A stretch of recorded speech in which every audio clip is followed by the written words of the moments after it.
盡覽一周新聞大事，精闢分析，獨到見解。天下風雲盡在 GM 看世界。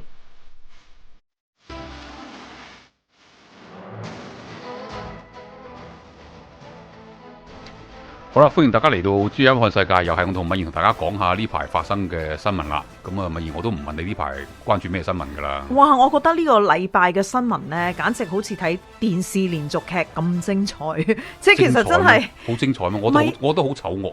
醜惡，但係都係好想知道究竟發生緊咩事啦。而且朱利安尼每日爆嘅料呢，都係少少咁樣爆，咁所以每一日就似乎有一種衝動呢，即係想繼續知道究竟更加多嘅真相，或者佢爆咩料出嚟。嗱，呢個新聞呢發展到而家呢，就越嚟越複雜，越嚟越激烈。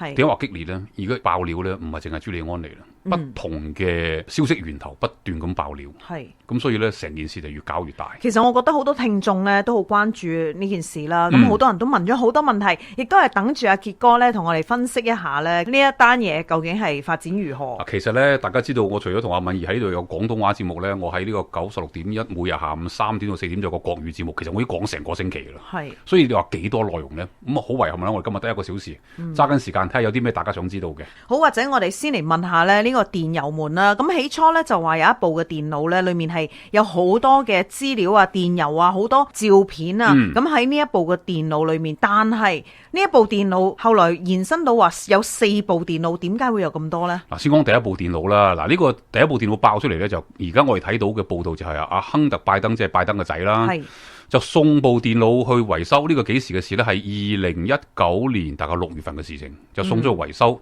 咁啊，話部電腦入咗水，維修完之後呢，咁啊，亨特拜登冇去攞到喎，係佢自己攞去整啊？嗱，而家個電腦店就整一張當時維修嘅簽名啦，咁就係佢嘅名嚟嘅。咁嗱，成件事呢，我哋先講下。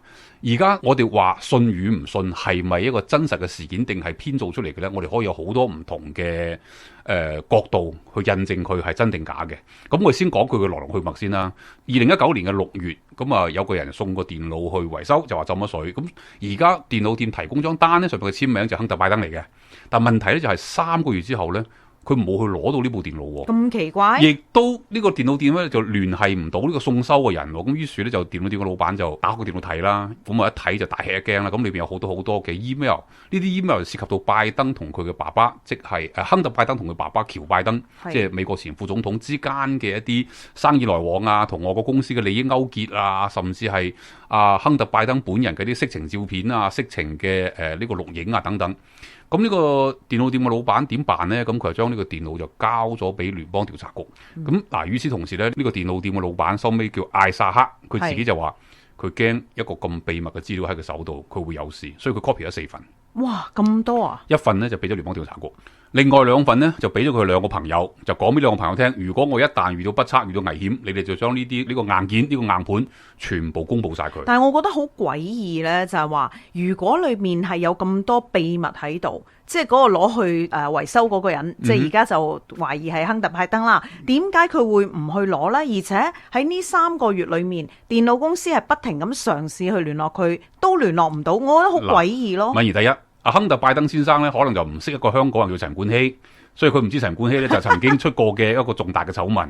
第二咧，而家有種傳說下，我只能講，話佢送呢部電腦去維修嗰陣時咧，佢處於醉酒或者係吸完毒嘅狀態。所以咧有一種推測就話佢係咪送完部電腦收，佢自己都唔記得送去邊間店。咁嗱，我覺得呢種推測我就唔信嘅。係咯，因為佢如果嗰個店係打電話俾佢，你話你生活喺嗰個城市，係咪？咁你有幾多個電腦維修店啊？你逐個問都會。如果你覺得裏邊有咁嚴重嘅嘢，會令到你同你爹哋2個身敗名裂嘅話，你應該好重視啊！嗱，其實我哋先講成件事先，我哋再講亨特拜登點解唔重視。咁總之呢個電腦店老闆就 copy 咗4份，1份俾聯邦調查局，2份俾咗個朋友，佢手上揸住1份。但係佢以為咁嚴重嘅犯罪證據俾咗聯邦調查局，聯邦調查局應該即刻有所動作啦。佢幾時俾聯邦調查局嘅呢？2019年嘅12月，大家一定要記住2019年12月呢個對於美國歷史上嚟講係一個非常重要嘅月份。嗰陣時係咪彈劾緊啊總統啊？冇錯啦。好啦，咁點解大家要記住2019年12月呢個重要嘅日子？因為國會眾議院彈劾緊川普呢。大家記唔記得彈劾川普嘅理由係咩啊？烏克蘭電話門。烏克蘭電話門嘅故事係咁嘅，因為川普打電話俾現任嘅烏克蘭總統，就話叫佢查一查拜登父子喺烏克蘭相關嘅貪腐醜聞。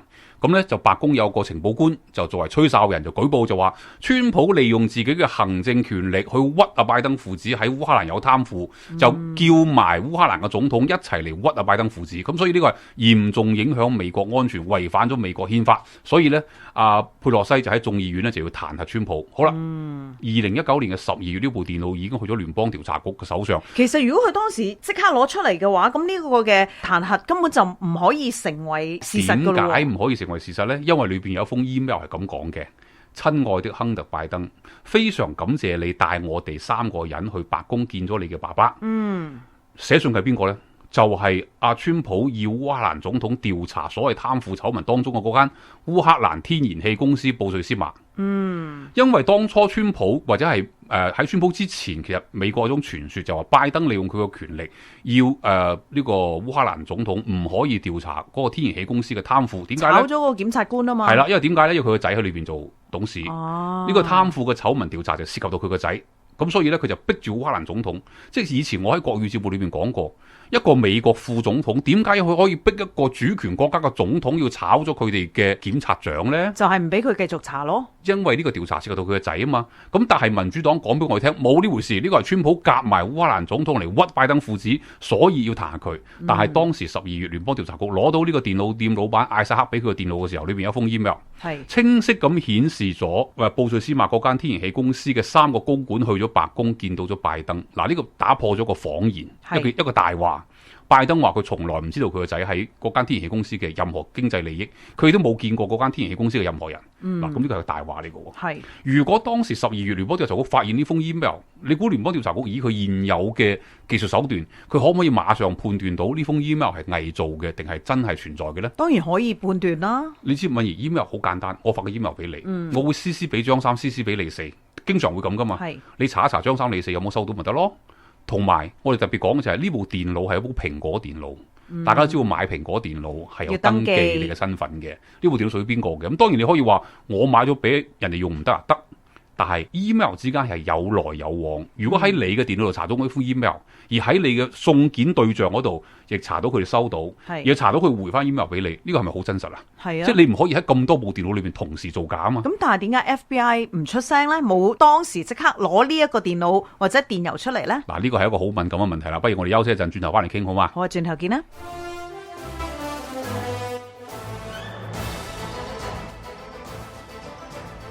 好，翻到嚟 GM 看世界，傑哥啊，我哋今日咧就講緊呢一個嘅亨特拜登嘅電郵門事件啦。咁原來 FBI 喺舊年2019年嘅12月就已經攞到呢個電腦公司嘅老闆呢，係俾佢呢一部電腦同埋裡面好多嘅 email 同埋照片啦。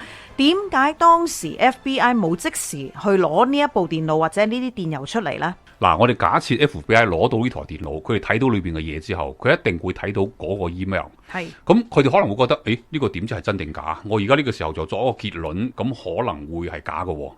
但係我哋要問翻轉頭啦，即使你唔確定佢係真定假，你可以調查。而你發現你調查緊呢樣嘢同國會喺度進行緊對川普嘅彈劾咁密切相關嘅時候，因為呢個邏輯關係咁嘅，如果拜登父子喺呢個烏克蘭天然氣公司冇貪腐醜聞，川普硬屈佢嘅，川普當然應該被彈劾。係啊，但係如果我哋睇到某啲證據證明咗佢哋真係有啲可疑嘅地方嘅，呢個彈劾係咪可以放一放，繼續調查先？啱啊！你首先調查呢個電郵裏邊講嘅嘢係咪真噶嘛？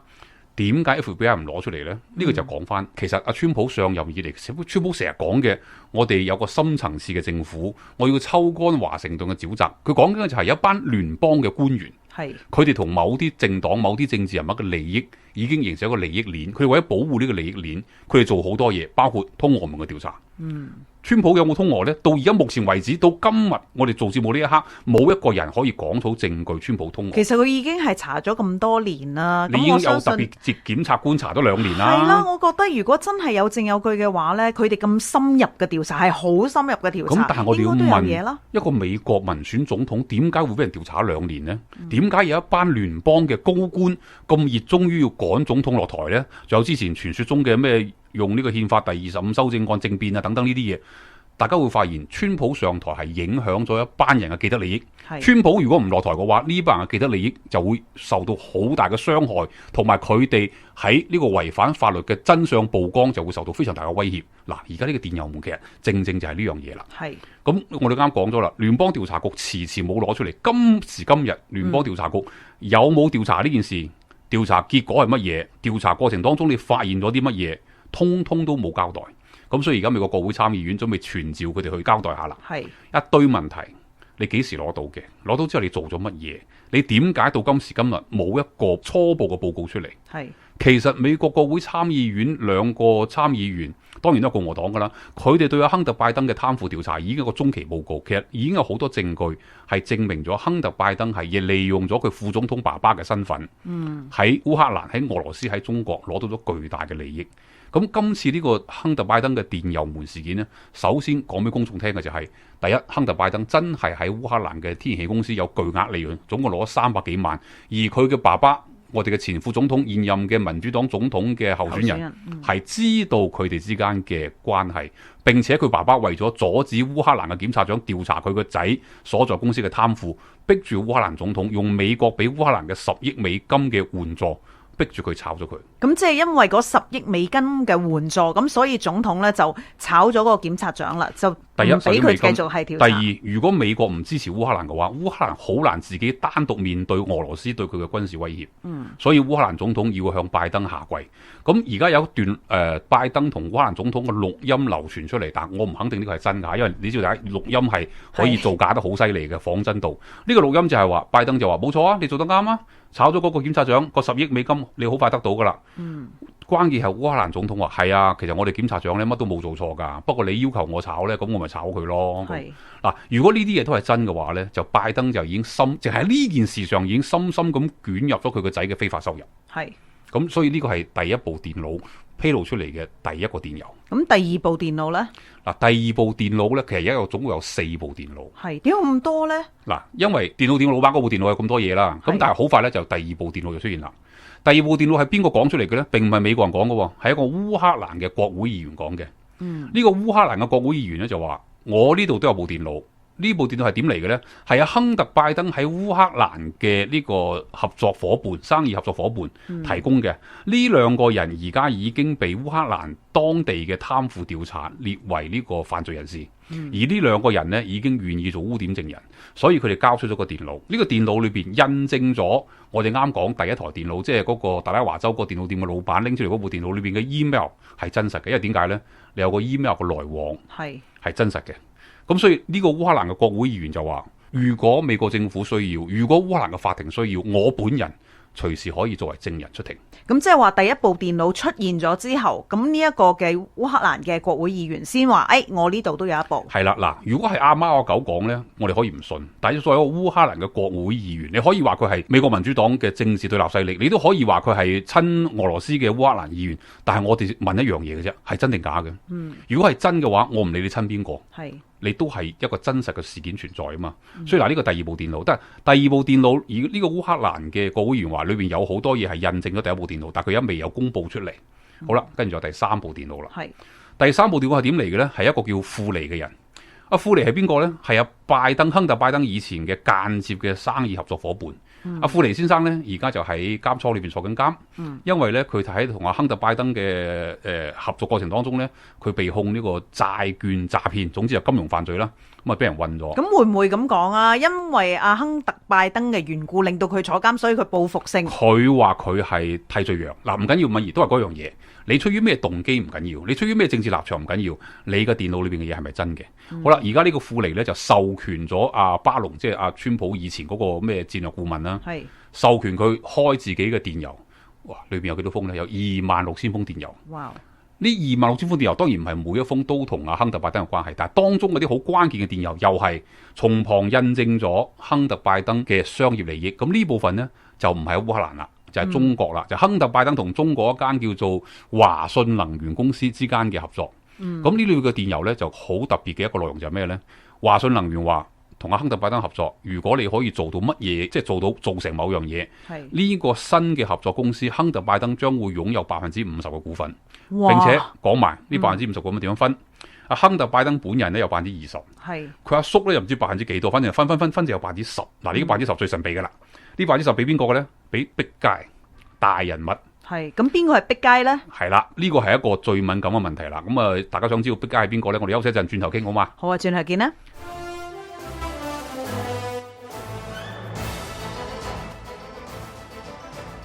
好，翻到嚟 GM 看世界，結果啱啱講到碧街，究竟碧街係邊個呢？嗱，大家都懷疑呢個碧街咧就係拜登，因為你覺得亨特拜登佢口中嘅碧街仲有邊個呢？仲有邊個係佢嘅大人物呢？咁最可能嘅就係佢爸爸啦。所以佢就係話呢個碧街係攞咗嗰50%裏面嘅10%，唔係係整個100%裏面10%，個50%裏面嘅20%。係咁啊就，咦？我啲數好似都記得喎。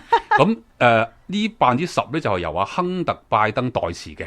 咁呢個碧街係邊個咧？阿朱利安尼話呢個碧街就係拜登。係咁我哋話喂，你冇有冇證據你冇開口噏先得㗎。好啦，跟住咧，於是咧，朱利安尼就拎咗第二封電郵出嚟咯。呢封電郵係邊個寫俾邊個咧？係亨特拜登寫俾自己個女，即係寫俾阿老拜登喬拜登個孫女。咁佢喺呢個電郵裏邊講咩咧？講咗2件好重要嘅信息。佢話第一，你老豆我好辛苦，我30年嚟為呢個家族提供資金。係。哇！你睇完之後，你覺得好奇怪喎。阿亨特拜登係一個吸毒癮君子嚟㗎，佢6次戒毒都失敗，到而家佢仲吸緊毒嘅。哦，係啊。咁但係佢喺阿拜登做副總統之前呢，佢係冇一份正經工作㗎喎。係拜登做咗副總統，佢先去烏克蘭嘅天然氣公司做到個董事，一個月有8萬蚊美金嘅收入喎。咁你30年嚟為呢個家族提供資金，點嚟㗎？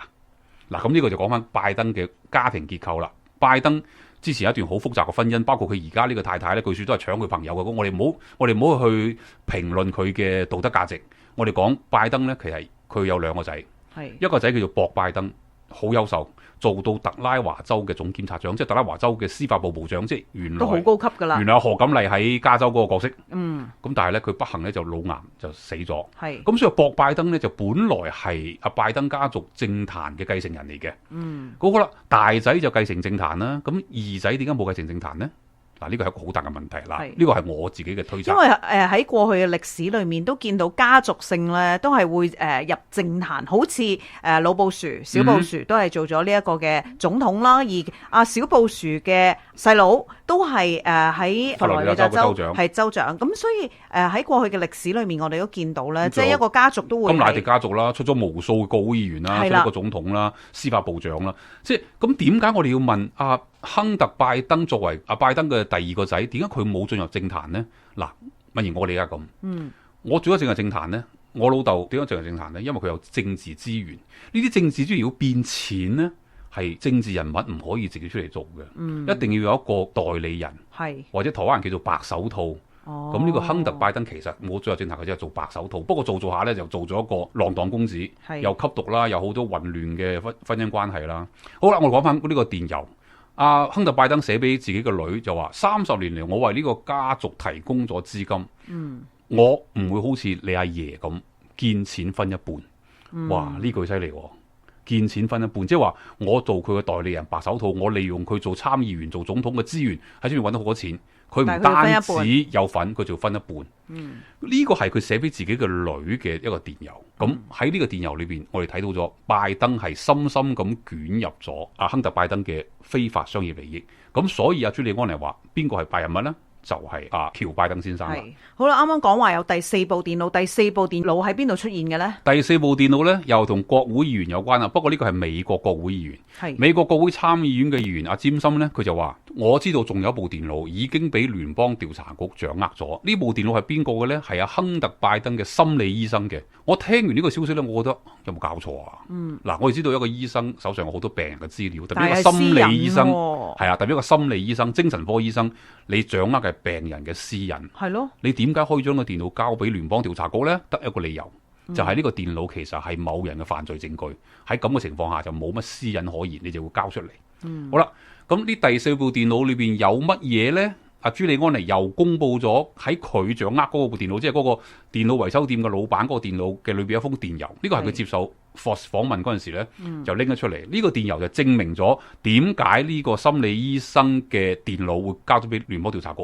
呢個電郵講乜嘢呢？呢個電郵係亨特拜登寫俾佢嘅爸爸，即係阿喬拜登，美國嘅前副總統嘅一封電郵。佢呢個電郵咧就抱怨自己阿嫂，亦都係佢嘅情人。嗱，大家知道我哋啱啱講到博拜登因為腦癌就過咗身啦。係佢過身之後，亨特拜登就即刻同佢阿嫂就發展成為情人關係。咁特別要講嘅就係呢個時候，亨特拜登並未離婚㗎，係因為佢同阿嫂發展咗情人關係，所以佢同佢太太離咗婚。但係佢同佢太太離咗婚之後呢，佢同佢阿嫂分咗手喎。嗱，呢個係一直係個謎嚟嘅，呢個係八卦，呢個係一個謎。點解你同阿嫂發展咗變成情人，但係當你同你太太成功離婚之後，你點解又同阿嫂分咗手呢？嗱，呢封電郵就講俾我哋聽一個咁嘅故事啦。亨特拜登寫信俾佢爸爸話：阿嫂，即係講佢嘅情人唔肯出嚟同我見面啦，因為點解呢？佢發現咗我同未成年少女發生性關係。哇，咁大鑊啊！然後佢將呢件事講咗俾我個心理醫生聽。敏儀，你知唔知大鑊喺邊度啊？第一，亨特拜登同未成年少女發生性關係，呢個喺美國係聯邦重罪嚟嘅，涉及兒童色情犯罪，呢個係重罪嚟嘅。第二，原來亨特拜登嘅爸爸喬拜登先生知道呢回事。但係呢個係3年前嘅事。咁拜登先生，即係阿喬拜登先生，我哋呢位美國前副總統、民主黨嘅總統候選人，呢個道德非常高尚嘅政治人物，居然冇做任何嘢。好啦，而家喺朱利安尼呢部電腦裏邊有幾多個未成年少女嘅裸照，或者係同亨特拜登不正常關係呢？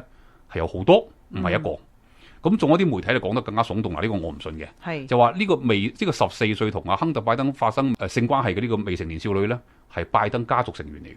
哇，唔係啩？我都覺得唔係啩。嗱，呢個樣我唔信嘅。首先聲明下，因為我睇唔到證據。但係起碼亨特拜登同未成年少女發生性關係，呢個係鐵嘅事實。而老拜登知道呢回事係呢封電郵裏邊講出嚟嘅。點解你要留意我前一講嘅鐵嘅事實，因為有影片為證。亨特拜登有可能知道呢？喂，老拜登有可能知道呢？係因為有呢個 email 為證。但係呢個 email 解釋咗點解佢嘅個心理醫生個電腦會去咗聯邦調查局手上，就係因為佢阿嫂亦都係佢嘅情人，將呢件事講咗俾佢心理醫生聽。咁個心理醫生可能喺呢個用呢個郵件同亨特拜登有交流，就喂，你係咪做啲咁嘅嘢啊？你嘅心理好變態喎，你要過嚟睇病喎，即係我估類似啲咁嘅嘢。所以呢個變咗另一個證據啦。咁我想知呢部電腦去咗聯邦調查局，咁聯邦調查局從來有冇公佈過或者係講過出嚟？到我哋錄節目呢1分鐘，聯邦調查局冇講過任何嘢。敏儀，我哋講完呢4部電腦，你覺得似唔似咩啊？似唔似我哋玩拼圖啊？即係要左搭右搭去一忽黐埋，證明係咪有真有其事？你就會知道，原來呢單嘢事實嘅真相可信度係100%呢，定90%呢，定10%呢？係。咁我覺得越嚟越大嘅可信度啦。哇！真係我所以話點解咁多嘅聽眾呢，其實都係追住每一日你嘅國語節目嚟聽，因為覺得每一日都有新料爆。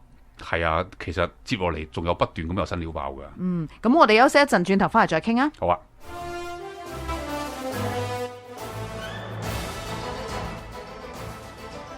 好，翻到嚟 GM 看世界，結果最近呢啲嘅新聞呢，我諗係好多民眾呢都係非常之緊張關注啦。咁好多人呢都有嘗試呢喺唔同嘅 social media 呢去分享一啲嘅新聞。你知道呢種新聞喺自由派媒體呢基本上睇唔到，咁要喺好多唔同嘅其他渠道睇到呢啲咁震撼嘅新聞。好啦，當佢哋見到嘅時候，嘗試喺 Facebook 啊、Twitter 去 share 出去，咁但係呢，佢哋嘅帳戶居然俾 Facebook 同埋 Twitter封咗喎。喂，係咪有啲唔公平咧？敏儀，我哋以前成日講節目咧，我哋有個自由派媒體。我想今日我鄭重同大家講，我糾正我講法。我以後再都唔叫佢哋係自由派媒體，我叫佢哋係極左媒體。點解咁講呢？今次亨特拜登呢個電郵門事件咧，係由紐約郵報報導出嚟嘅。紐約郵報咧報導出嚟之後咧，我見到一個中文媒體就同大家介紹紐約郵報係咩媒體咧？咁呢個中文媒體話紐約郵報係一個專門報導色情新聞嘅小報。經常有一啲聳動嘅標題吸引聽眾受眾。我想講俾大家聽，紐約郵報係創辦於1801年，佢係由美國嘅開國嘅元勳之一創辦嘅。佢喺美國嘅發行量排第7，佢絕對唔係一個只報導色情新聞嘅一個小報。我真係覺得而家啲媒體呢真係好鬼過分嘅，即係亂咁報，去影響受眾咯。美國，我哋通常講美國係一個民主自由國家，民主自由包含咗咩呢？媒體嘅言論自由，我哋每一個人嘅言論自由。但今次喺亨特拜登電郵門呢件事件由紐約郵報報導之後呢，做得最出位嘅左派媒體就係 Twitter 同埋呢個 Facebook。Twitter 呢封咗紐約郵報嘅戶口，唔俾佢喺 Twitter 上面呢個平台分享。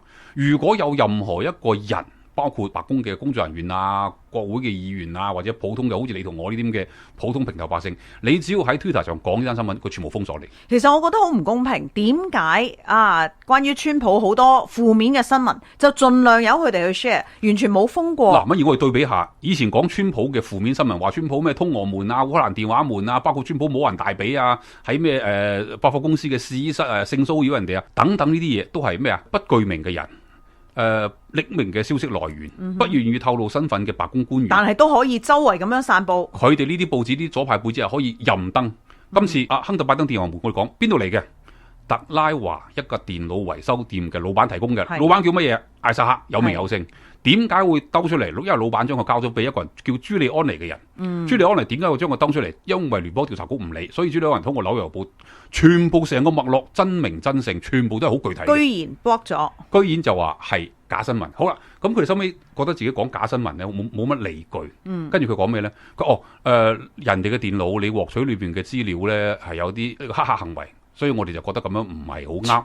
但係特拉華州嘅法律係講個清清楚楚，當你將一樣嘢送去維修，譬如講你件衫送去呢個洗衣店洗衫，3個月之後你唔攞呢個財產屬於呢間店，啱啊！所以唔存在黑客非法入侵攞到呢個電腦資料，因為佢已經係3個月係唔去攞啊嘛，咁就變咗係電腦店嘅財產啦。唔知3個月啦，到而家呢件事已經成年幾啦，由佢送收到而家年幾啦，佢都冇去攞啊嘛。點解最搞笑係咩？紐約郵報報道咗出嚟之後咧，阿亨特拜登嘅律師即刻打電話俾個電腦店啊，就我可唔可以攞翻部電腦啊？哇！咁即係承認嗰部電腦係佢嘅喎。咁所以嗱，到目前為止你有冇留意啊？無論係亨特拜登、喬拜登，定係拜登嘅競選團隊，定係所有民主黨嘅重要人物，包括佩洛西，包括阿拜登嘅副總統競選搭檔，有冇一個人敢講呢部電腦係假嘅，電郵假嘅？冇啊，好似好靜喎，冇乜點樣拗過。冇人敢講呢個電腦係假嘅，冇人敢講呢啲電郵係假嘅。但係嗰個律師真係話：喂，俾翻部電腦我啊！咁我覺得佢真係即係幾豬喎，因為佢已經承認咗部電腦係佢噶咯。你有冇睇以前我哋喺香港睇啲古裝片咧，成日有句話叫咩啊？自作孽不可活啊嘛。嗱，呢啲叫自作孽啦。你部電腦裏邊有咁污糟邋遢嘅嘢，你竟然送去維修？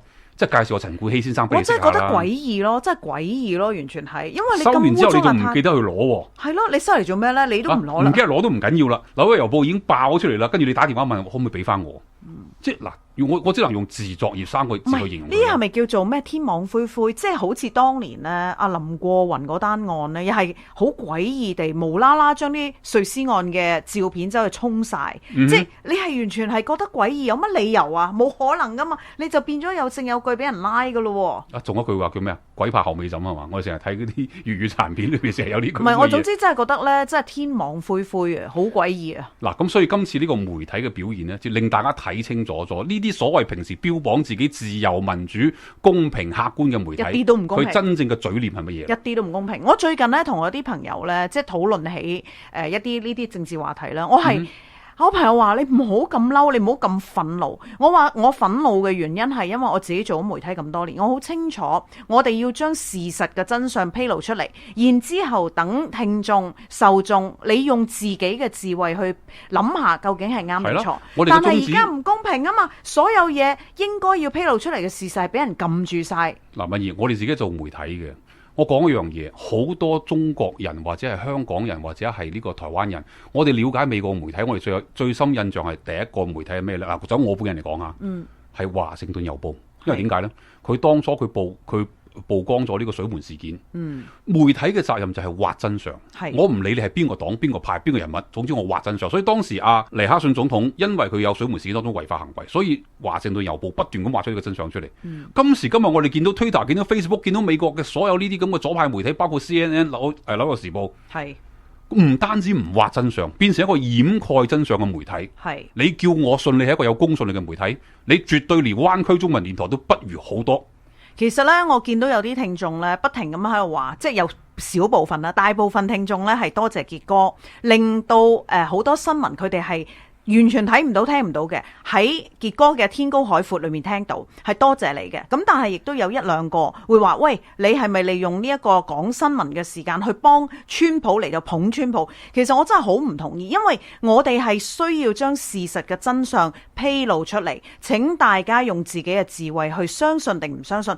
並唔係話好似而家嘅媒體全部嘢冚實晒。咁所以我同我朋友討論嘅時候，佢哋個都話：哎呀，你唔好咁激動，唔好咁激動。我激動係因為我覺得呢個世界變得唔公平。即係我哋呢要堅持一樣嘢，陳述事實。你覺得我講嘅唔係事實，你就反駁我，呢個就係我嘅失職。